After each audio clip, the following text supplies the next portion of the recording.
तर आज बनवत आहे इडली सांबर। खूप पाऊस येतोय, पाहू शकता आता रिमझिम चालू आहे, पण असं गरजत आहे ते। आणि मस्त गरम गरम इडली सांबर डोसे बनवणार आहे। तर डोश्यासाठी ना इथे ना इडली आणि ही बटाट्याची भाजी बनवून ठेवलेली आहे डोश्यासाठी, आणि चटणी पण, खोबऱ्याची चटणी पण बनवून ठेवलेली आहे। नंतर मग डोसे बनवणार आहे। तर तेल ठेवलेलं आहे कढईमध्ये, मोहरी टाकून घेते। कढीपत्ता नाही तर कढीपत्ता टाकायचा, कढीपत्त्याने छान होते। लसूण, अद्रक आणि एक मिरची बारीक करून टाकलेला आहे। सांबर मसाला आणलेला आहे ह्यावेळेस टाकली, पाणी गळायला लागले।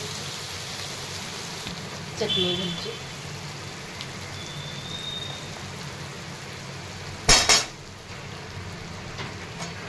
तर घरची चटणी, सांबर मसाला, घरचा मसाला आणि हळद टाकलेली आहे। लसूण, अद्रक, हिरवी मिरची हे बारीक करून घेतलेलं आहे।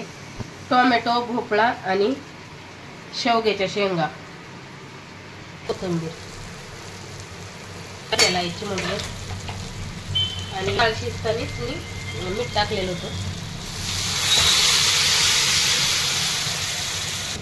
पाणी ओतून घ्यायचं। आज एकदम सोप्या पद्धतीने बनवलेला आहे, कारण आहे ना तब्येत बरोबर नाही तर सोपी आणि साधी रेसिपी झटकीपट सांबर बनवलेला आहे। तर इथे मी चिंच आणि गुळ भिजत टाकलेलं होतं, तर हे आता पाणी याचं करून घ्यायचं आहे। चिंच आणि गुळाचं गाळून टाकलेलं आहे, गुळ आणि चिंच पाणी